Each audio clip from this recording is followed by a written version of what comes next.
The David Pakman Show at davidpakman.com.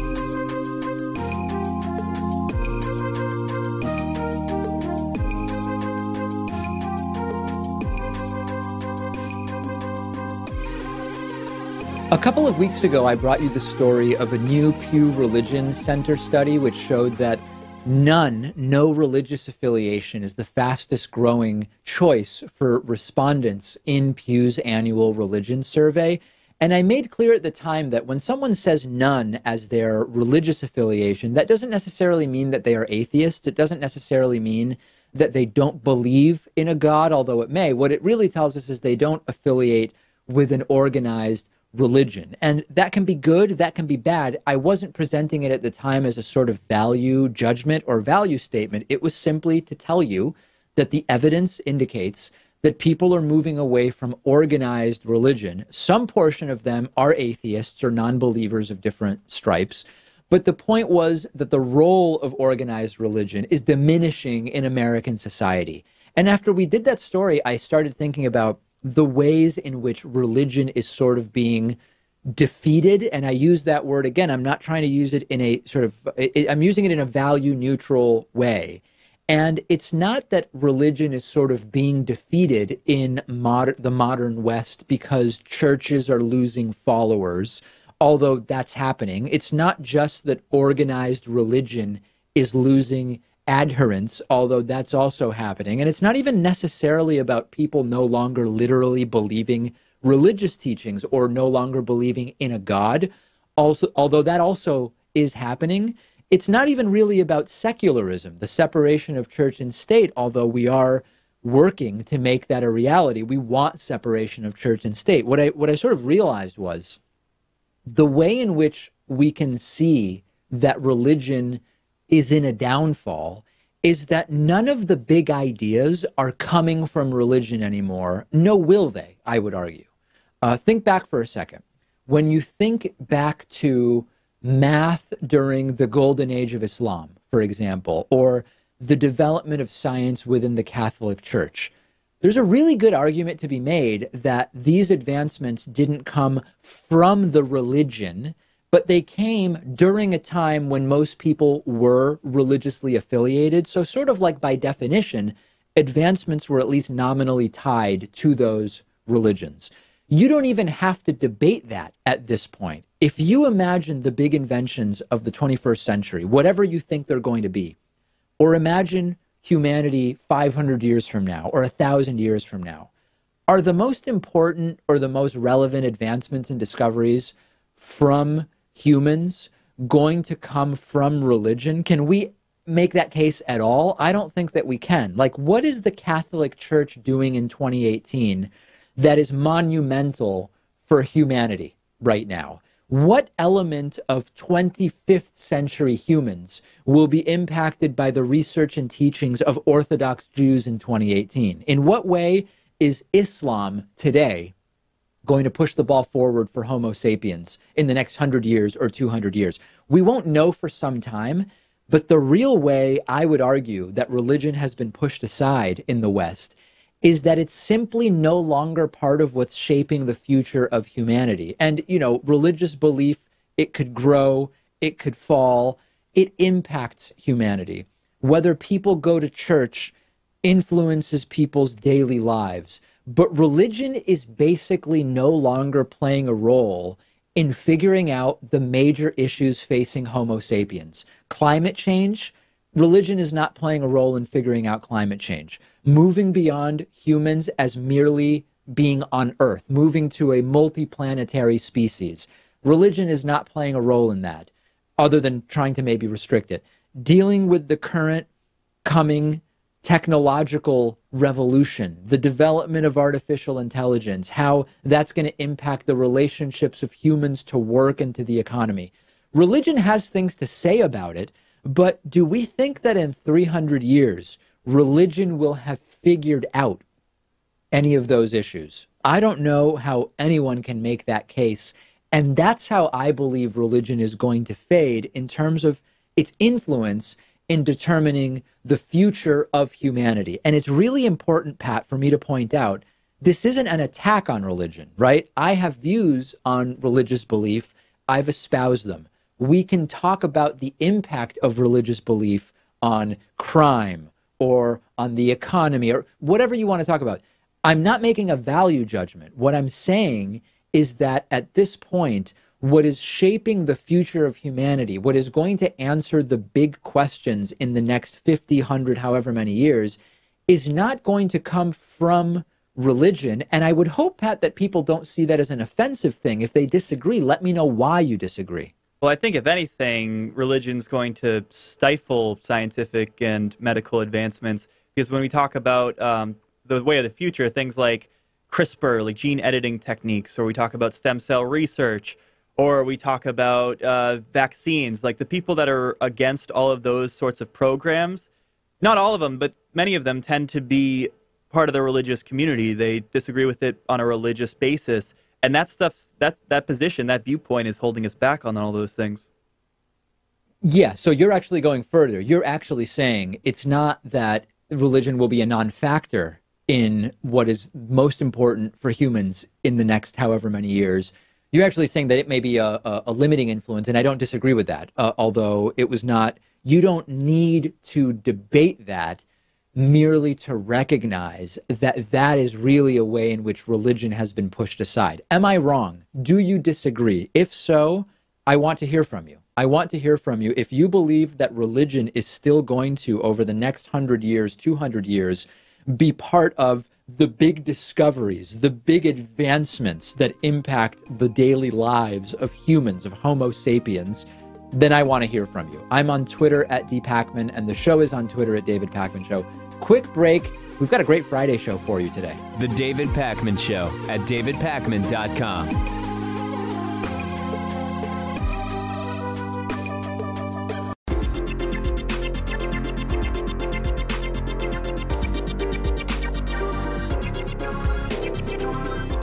The David Pakman Show at davidpakman.com. Let me say a quick thank you today to our new member of the day, Balkar Bhatti. Balkar, thank you for being a member, signing up at www.joinpakman.com. Membership, the #1 funding source for the program. Also want to say thanks to someone who's been with the show for nearly 5 years of membership. Today's longtime sustaining member of the day is Ansi Telfort, who has been with us for 5 years and a prior new member of the day, now sustaining member of the day. Balkar, Ansi, thank you to both of you.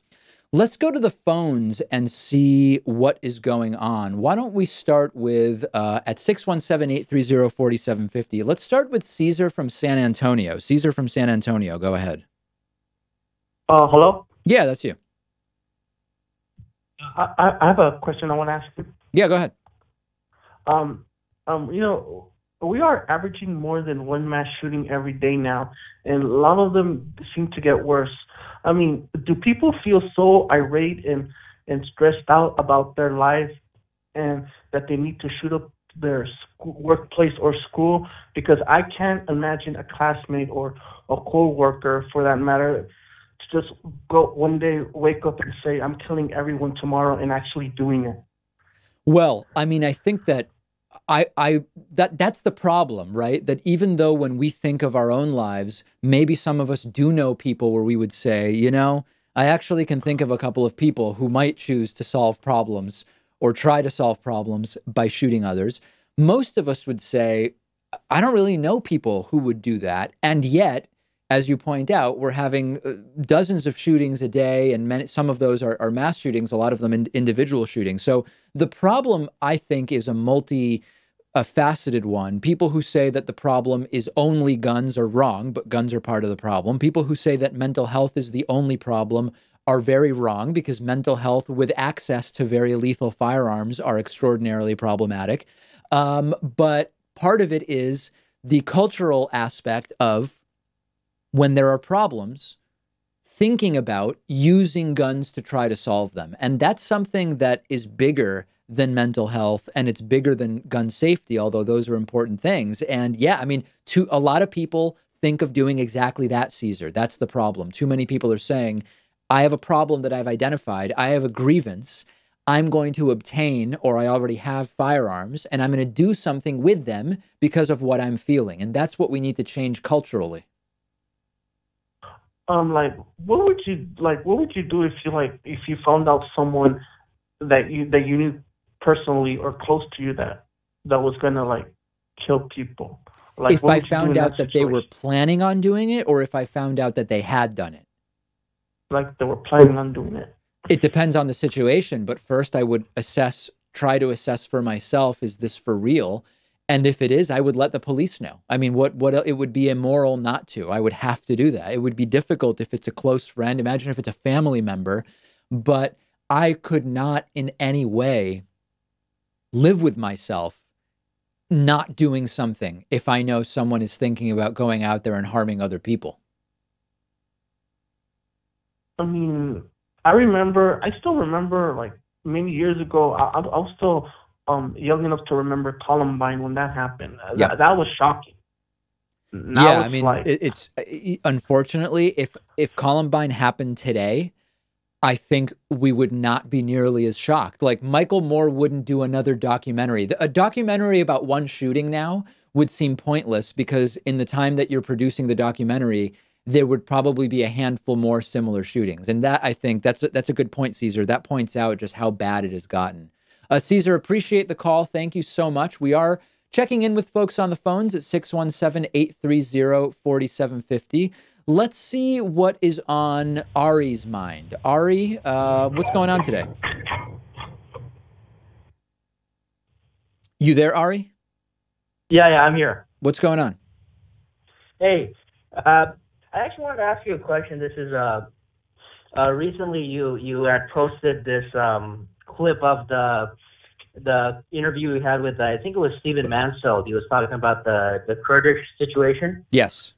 And it's one that I personally find to be very interesting overall. But I think there's several layers on it. And I was curious what your opinion was, because, and as it relates to the sort of the context of, the potential relationship with Israel, I think there's several layers. I mean, first of all, I think, the Kurds aren't really sort of a monolithic group, right? So, I mean, the Iraqi Kurds, and you have the Turkish Kurds, who sort of have a little bit more antipathy towards the West due to their due to the West's support of the Turkish government, which has committed atrocities. And then you have like the Iranian Kurds, which are a little bit more, I guess some would say, subdued, in the sense that they haven't been as active.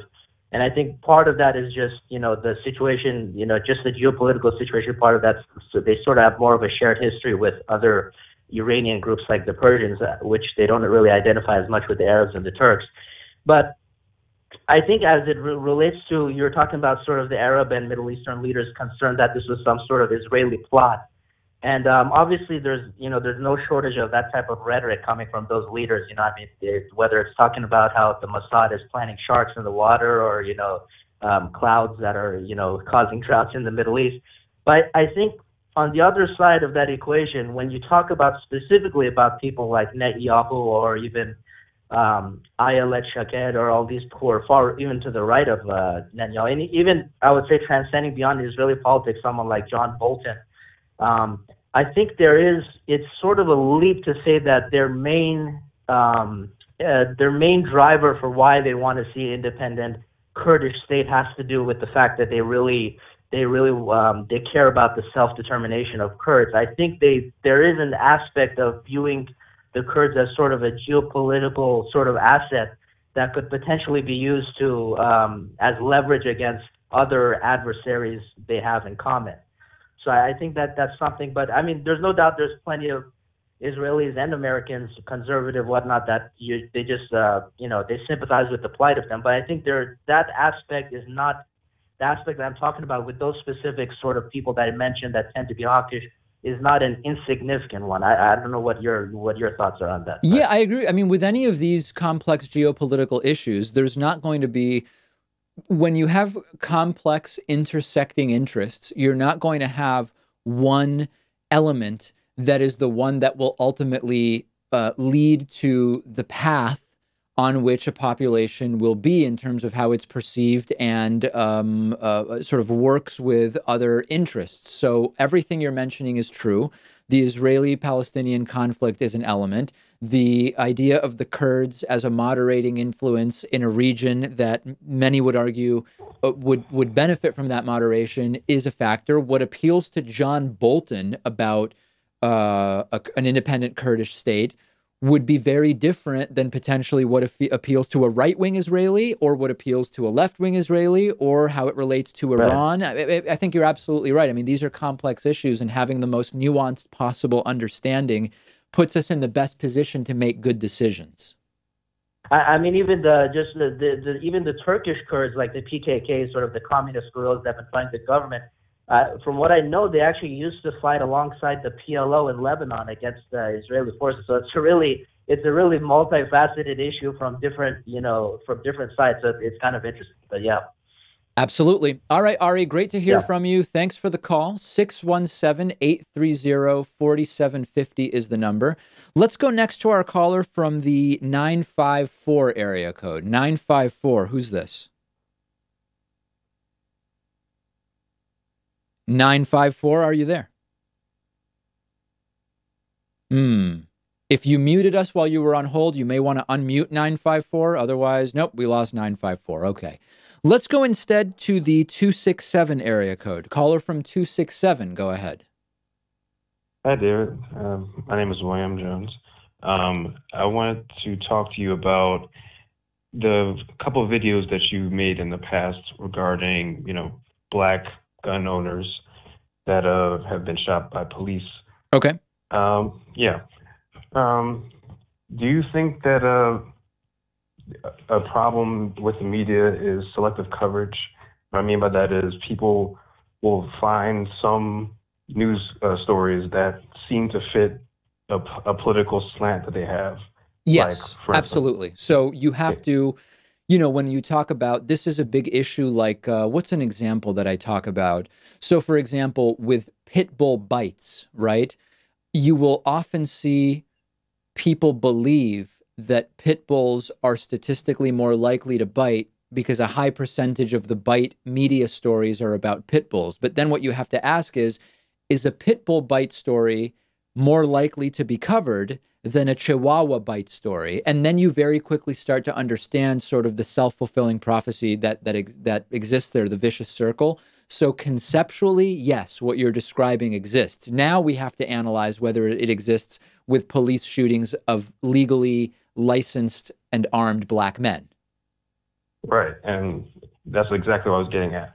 So there's a negative effect when you make videos like that, even if that's not your intent, to make it seem like it's a prevailing problem, because you're not going into statistics, you're just going with a news article that's about this, and it paints the perspective that this is a widespread problem.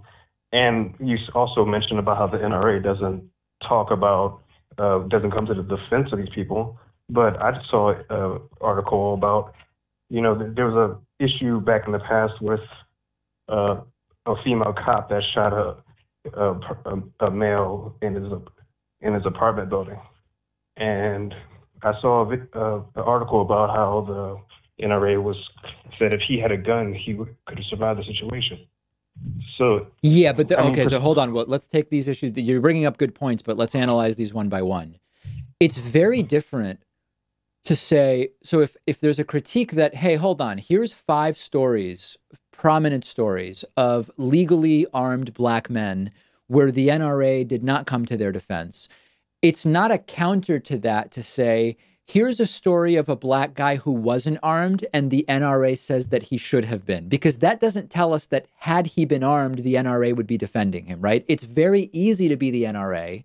And when the guy was not armed, say, hey, if he had a gun, he could have defended himself. That's very different than actually coming to the defense publicly for these legally licensed Black gun owners. So I don't think that that's a counterexample at all.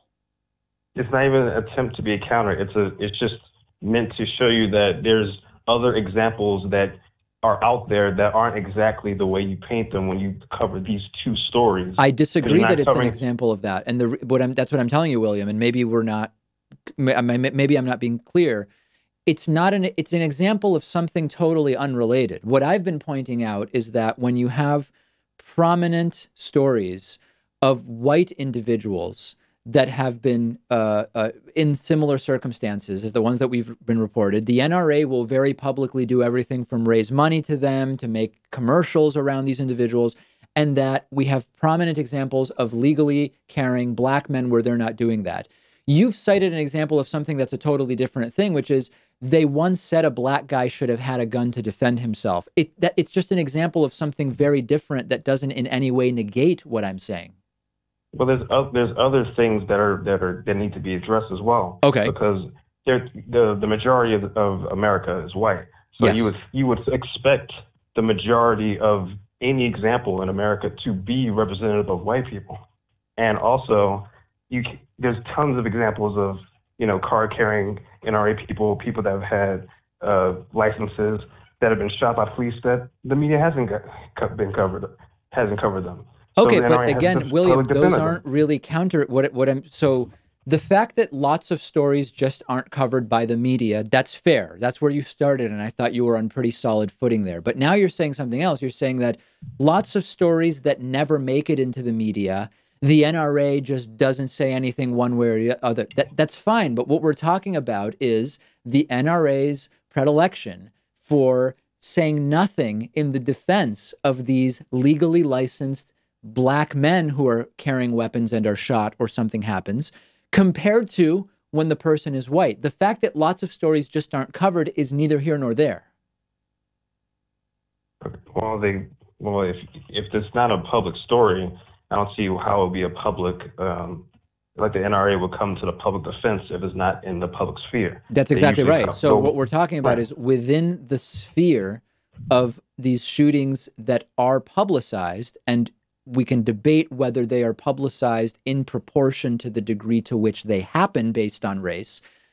That's the observation we're making. How does the NRA react to the stories that are publicized?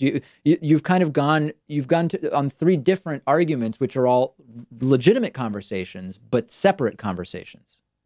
Well, I mean, they don't come to the defense of every single scenario that's covered by the media. Do you agree with that? The NRA does not always come out on every gun-related story in the media. That's true. Right, there you go. So there's going to be these stories where they don't come to defense of whether it's white or black. Now, we can't just come to the conclusion without further evidence that it's because they're black that they aren't come to defense of these small examples, because they're not. You're right. You're right. We need more information to definitively say that it's because they're black. The trend is worrying, though, is my point. William, I got to go. Right. I think I understand what you're saying. I don't know that you're giving me reason to re-examine what we're suspecting is going on, but I agree with you that we need more evidence to say definitively that it's because the individuals are black. Appreciate the call. Let's take a quick break. If you're holding, don't hang up because we are taking more calls. Quick break, and we will be back with more of your calls right after this. The David Pakman Show at davidpakman.com.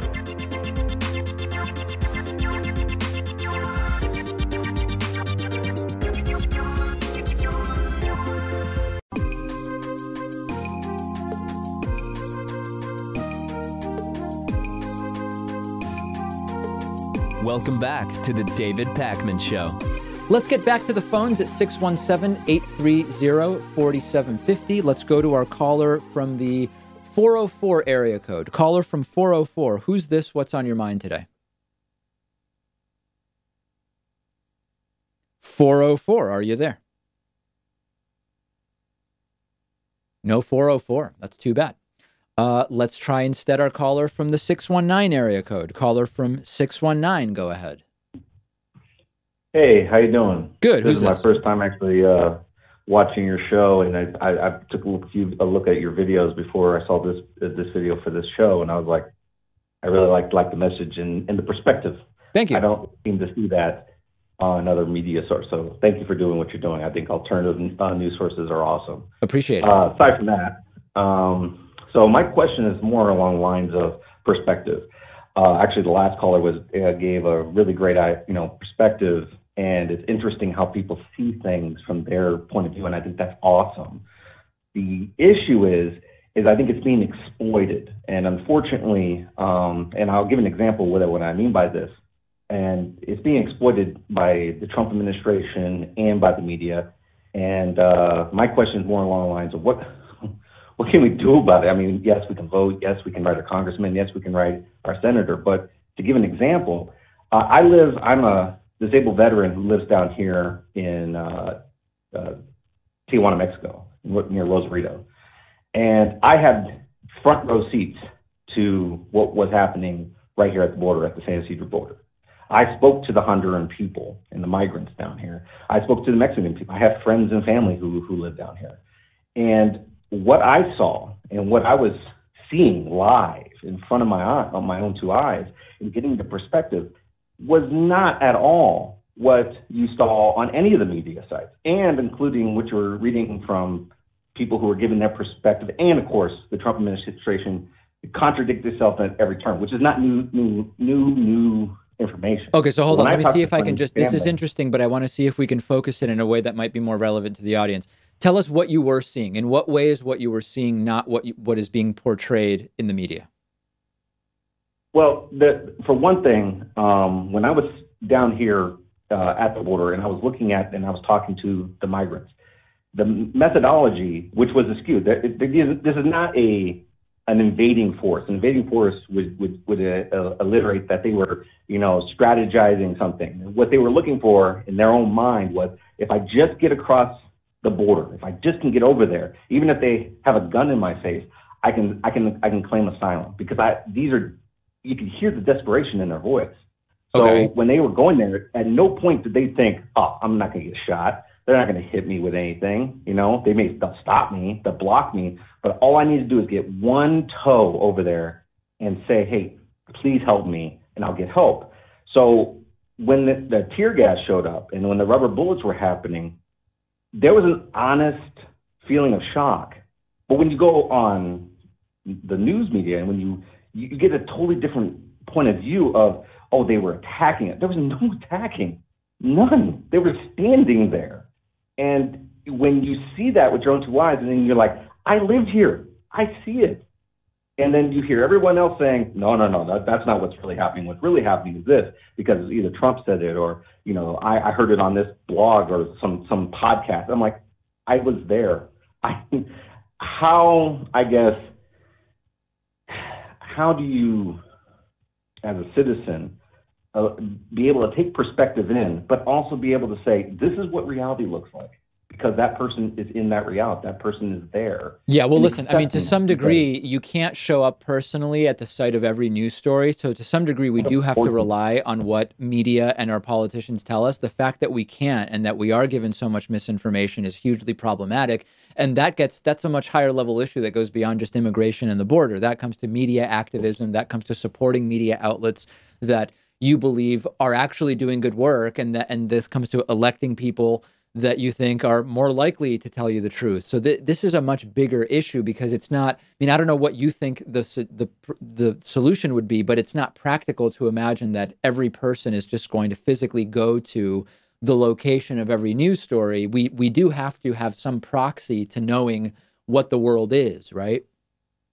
Mm-hmm. And furthermore, we have to have a compromise on what reality looks like. And I think a lot of it stems from, it starts with one little misconception or misleading thought. And then from there, the division happens. And I think what's been happening in politics is that they've been capitalizing on that minor misconception. And instead of correcting that course, they just widen it. And now I talk to former friends of mine, and they're still friends, I want to make that clear, friends and family of mine, but they don't talk to me anymore because I'm just, my point of view is so askew. And I'm like, and I try to bring them back to center and say, listen, this is what reality looks like. Can we agree on that? And I can't.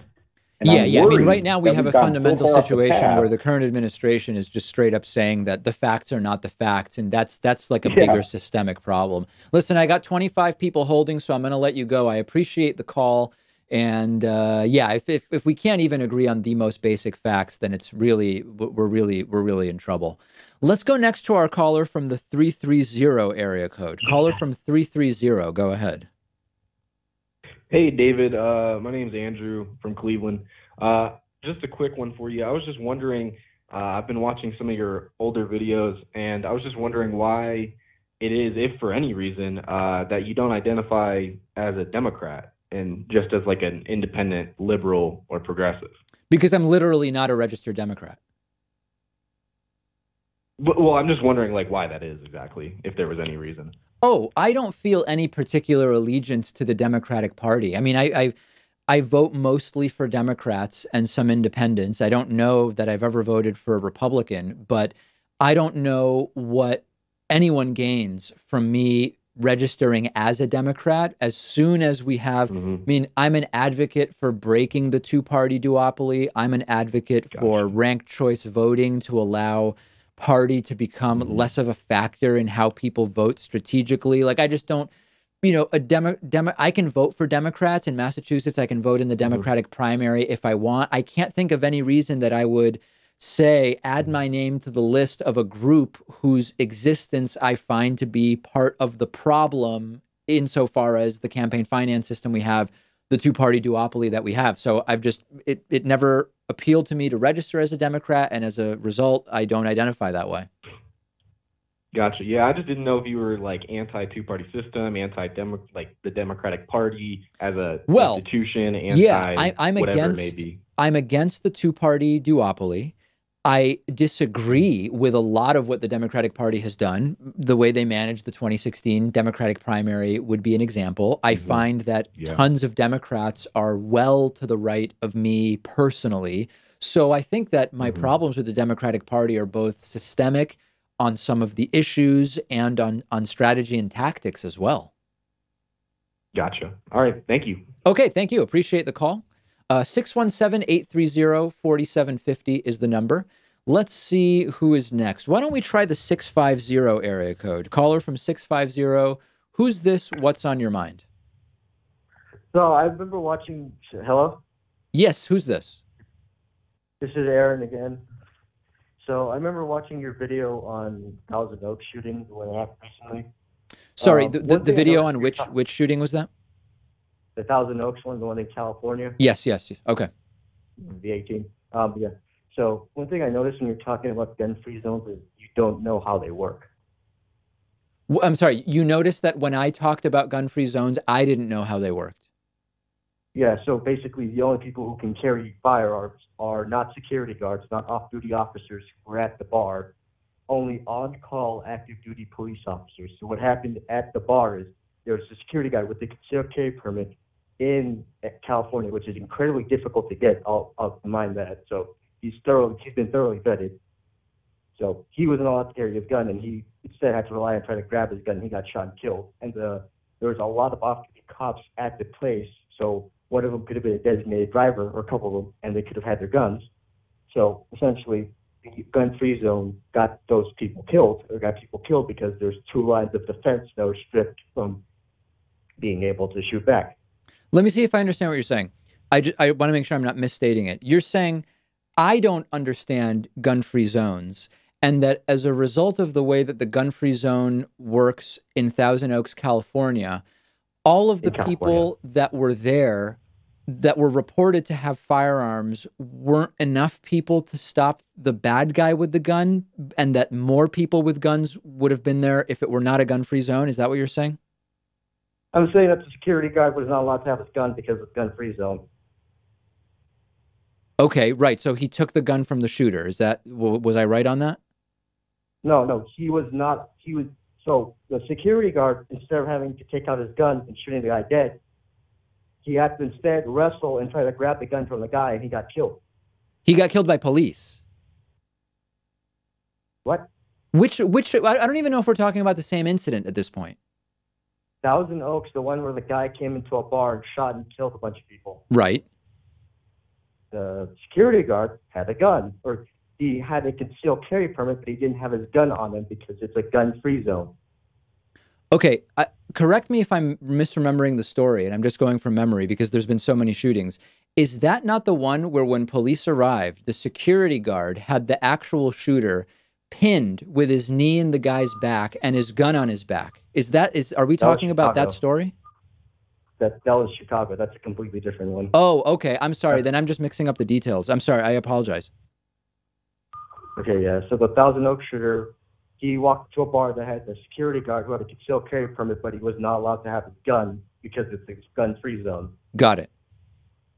So the better solution for a problem like, oh, they serve alcohol, so we don't want people drunk with firearms, is the one where they had in Minnesota, or it was Michigan or Minnesota, if I remember correctly, where if you have a drop of alcohol in your system, you're going to get arrested for the DUI or like a public intoxication, and you're going to lose your license. That's a much smarter system because, again, the gun-free zone in California prevented two different lines of defense from having their firearms or potentially having their firearms on them. Okay, but so big picture, your view is that just more guns in bars would prevent shootings. Is that generally what you're saying? It's a bit of a straw man, but in my line of talking, I'm saying that if you drink and you have a gun on you, you should be going to jail. Okay, that's fine. But do you want more guns in bars? Yes. You do. Okay. All right. Very good. Thank you. Appreciate the call. 617-830-4750. Let's go next to our caller from the 916 area code. Caller from 916, go ahead. Hello? That's you. Oh, hi. So I've been watching the show for a little bit, and somebody already kind of touched on what I was going to ask you about. It was more or less like, what did you think moving forward? Because you said you're not a Democrat, and necessarily I'm not either. I agree with you that a lot of Democrats in office now are a little more right than I am personally. But I do think they're our best shot at least trying to change what's happening. So I was just curious what you personally, or who you personally were backing, or who you felt deserved to be backed. Because I'm looking right now, like, I mean, I don't know what's going to go on, and as far as like the next election, because I don't see anybody for the Democratic Party stepping up. That's an actual like. So you're saying who was I backing and where, or who am I backing for what? Not necessarily who you were backing, but who do you intend to? Because I mean, I've been into politics only for a couple of years now, since around 2015. But I mean, just looking at what's going on now, it just looks like to me the Democrats are just as lost as the Republicans. Yeah, I mean, listen, we don't know who's running yet, so it's hard to know who I'm going to back. I'm going to have to make that call based on who runs. I think just based on my politics, like I recently took this I side with political quiz, and the people in the Senate who I most align with politically are Bernie Sanders and Elizabeth Warren. So if one of the two of them runs and I don't see others... Bernie Sanders, my issue with him is that he's a little too... He wants to implement policies that I don't think we're necessarily ready for. Like, he's a little too left for me, which is ironic. Like, I'm a little, like, it's both for me. Like, I see his appeal, but I think the way he speaks and talks, it's too Okay, hold on a second. forward. Let's see if we can break that, if I may, for a second. Let's see if we can break that down. You first said Bernie's too far to the left, but then you said the way he speaks and talks are the problem. So let's go back to the, hold on. Good. On what issues is Bernie to your left? Probably socially, like as far as like how we should treat each other and how, I mean, I'm gay, so like I'm extremely liberal in some areas, but in other areas I find I'm far more conservative. So I like the way that he is more inclusive. I enjoy that he is very, he wants to sit down and have like an adult conversation. He doesn't. Okay, but let me just cut to the chase. So socially, where does Bernie's policy seem too liberal for your politics? Probably when it starts getting into economics. Well, hold on a second. Wait. Let's take it step by step. You said socially Bernie is to your left, that socially you're to the right of Bernie. But now you're saying it's economics that Bernie's to your left. So is Bernie socially, not to your left socially? Socially, no. So you misunderstood me. I may have spoke wrong. Socially, Bernie is. I'm aligned with him. I think that how he treats people and how I think you should have respect, and I enjoy. Good. I don't know if you watched This Is America by Sacha Baron Cohen, and he was on it, and he was one of the few that did not just go along with whatever he said. Okay, and good. A lot of people were like, so we're good. So socially, you and Bernie agree. Economically, where are you to the right of Bernie? Economically, I just think that I'm not as educated as you probably. Can you name a single policy on which you're to the right of Bernie?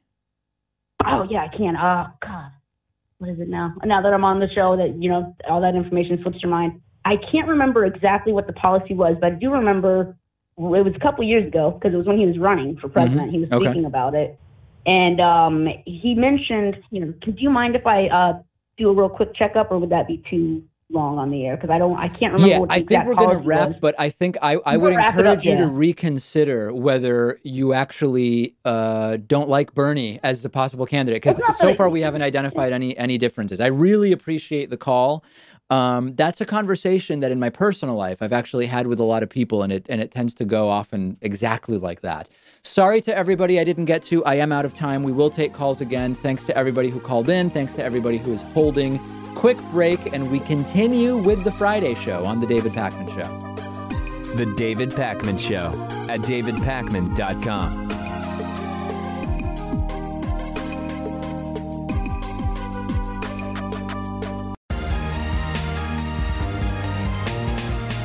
The David Pakman Show at davidpakman.com. Let's get into audience questions for the week. 3 good ones this week. We've had, they've been pretty good. They've really been pretty good lately. First one. Hey, David, have you thought about, instead of voting for candidates when we vote, you're given a series of policy questions and your best match is then displayed for you? You could still choose to vote for somebody else if you wanted, but you would at least get an idea of whether you think of voting for someone who shares your policy. Okay, I understand. I think the wording may not be the clearest, but it's a really good question. When you go in, you don't have information about the candidates on the ballot, other than sometimes there's an R or a D or an I next to their name, or it might say, depending on the state, Green Party or something like that. The idea being, of course, that you've already done your research and you show up and you're ready to vote for whoever you've determined is your best fit candidate. Now, in reality, we know that tons of people are either voting, number one, making a party line vote, where they may not even really know much about the candidates, if anything, other than the fact that they're a Republican or a Democrat and they vote for people who are part of their party. That's not good. But also not good is the fact that tons of people are actually actively voting for candidates who they've researched to some degree, but actually represent the opposite of their politics. I have a ton of friends who growing up would say, I'm a centrist Republican. And I would talk to them about their views on healthcare, and I would talk to them about their views on taxation and abortion or whatever the issues were. And they really don't agree with Republicans on anything. So I think that if you were to show up and basically you get a very brief sort of like political compass test or I side with quiz, which I did on a live stream not long ago, and then it comes up and says, hey, you're an 88% match for Elizabeth Warren. If you were planning on voting for Elizabeth Warren's Republican opponent, maybe you change your mind. Now, why will this never, ever happen? Because of exactly what I'm telling you. Rarely, if ever, are people more conservative than they think. I have not met, I can't think of any people who are who believe themselves to be on the left. And then when you talk to them about their views, it turns out that they're actually right-wingers and they should be voting for Republicans. Much more frequently, and this correlates with what we know about voter turnout. More voter turnout is good for the more progressive candidate. Way more frequently, I have conversations with people who identify as right-wingers or center-right moderate Republicans, and I identify that they seem to agree with Barack Obama or Elizabeth Warren or Bernie Sanders on most issues. So I think that this is a phenomenal idea. It would be really great if we actually voted in this way, which is, here are the issues that are important to me. Which candidates align with that, rather than, I usually vote Republican. Let's just see who the Republican candidates are. If they're not, I don't know, an accused serial child sex offender or whatever, I'm going to go and vote for them. But you will never see this allowed because it would be a disaster for the right. If people on the left and right of the political spectrum started actually voting for the candidates who had their best interests in mind, it would decimate the Republican Party as we know it. So great idea, not going to happen. Next question today. David, isn't it a terrible idea for the 2020 Democratic presidential candidate to be somebody who lost their last election, like Beto O'Rourke, Richard Ojeda, or Hillary Clinton? Very interesting question. Okay, we are seeing Richard Ojeda is running for president in 2020. There are discussions about, is Hillary going to run again or not? She lost her last election. Beto O'Rourke was defeated by Ted Cruz in Texas, slim margin, particularly in such a red state, but he did lose. So do we want to put up someone whose most recent election ended in defeat as a candidate for president? Number one, Trump won. Okay. Nothing like this has ever happened before. So saying it's just bad historically to run people who are coming off of a loss, what do we know? Trump won, right? I mean, anything is on the table. Everything is on the table at this point. Now, what is not accurate is there are people who say, look, Obama was a nobody when he became president of the United States. He had been a senator for months before he started running, or however long it was. There is a difference, though, which is that Barack Obama won his Senate election as U.S. Senator from Illinois. That was his most recent electoral event, which he won. And Richard Ojeda lost in West Virginia. Hillary Clinton lost the presidential in 2016. Beto O'Rourke lost in Texas. So I think that the answer is you've got to just look at them one by one. Okay. Ojeda lost in West Virginia, and he also stands no chance. I mean, no offense to Crystal Ball, who's backing him, and it's not an attack on the guy, but his story is he supported Trump. He voted for Trump, but then he had an awakening, changed his mind, which is totally fine. But this is not the progressive that the left needs, Richard Ojeda. With peace and love, I say it, but the guy has no chance. But what do I know? Of course, I mean, I thought Trump wasn't going to win. So take everything I say with a grain of salt. Beto O'Rourke. Okay, Beto lost. Now, the difference with Beto is that Beto does have a charisma that is significant compared to Ojeda. And if you ask me, Beto or Ojeda, I say Beto for sure. But it's still in the realm of someone who lost their last election. What really matters is not whether Beto defeated Ted Cruz or lost to Ted Cruz. It's, can Beto beat Trump at his own game? And I don't mean saying, oh, you made fun of a disabled reporter? I'll make fun of a disabled newscaster, right? I mean, I'm not saying that that's what he needs to do in terms of playing Trump's game, but he needs to understand how to respond to Trump's game, because Trump is good at it and he will crush someone who's not prepared. So should we have this litmus test of Democrats shouldn't run somebody who lost their last election? No, you don't have to have won your previous election to win. Trump proves that. He never won any election. But if you're choosing someone coming off of a loss, you'd better damn well be able to articulate why that is somebody that is the right person for Democrats, despite having been handed a loss in their last election. Send me your thoughts.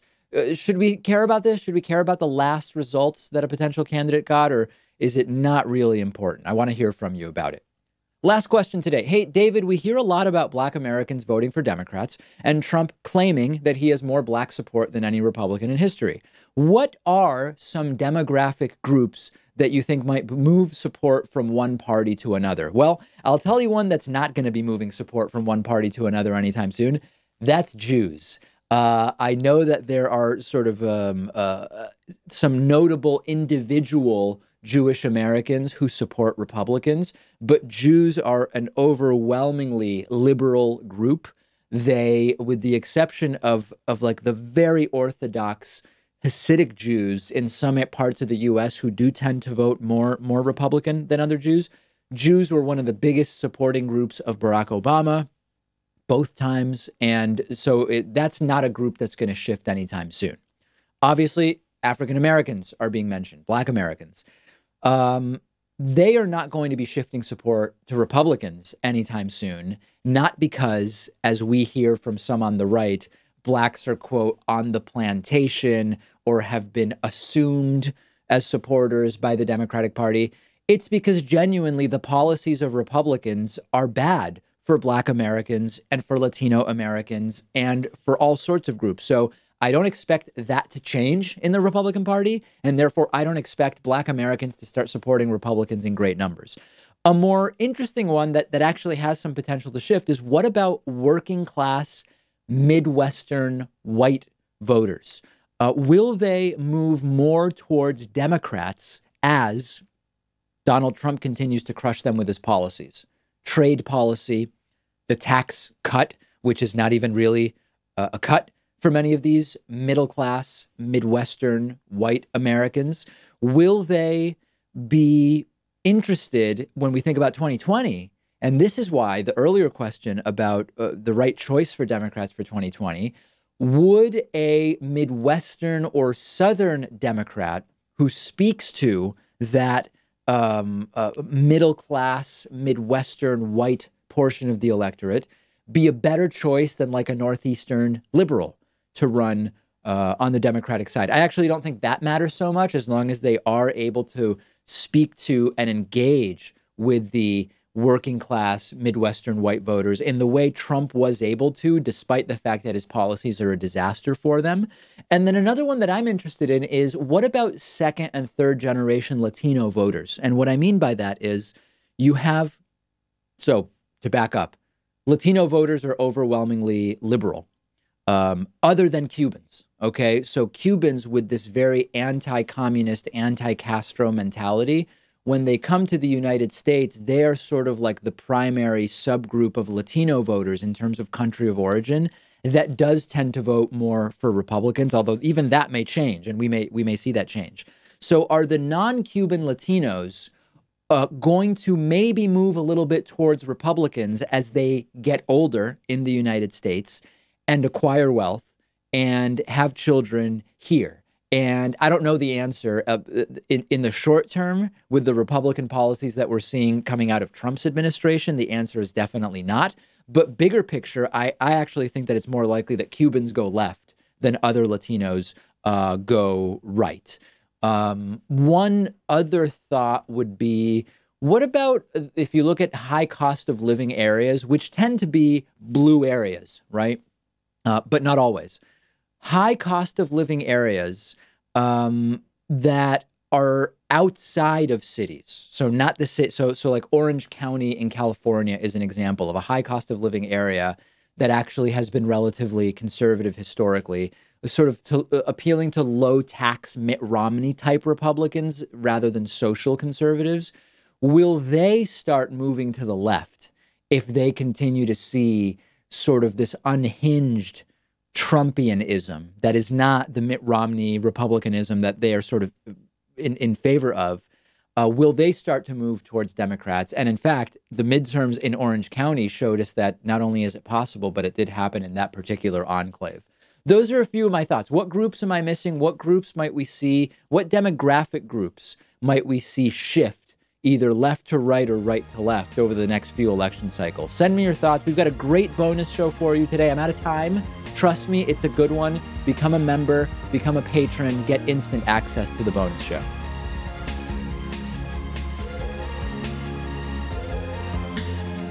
The David Pakman Show at davidpakman.com.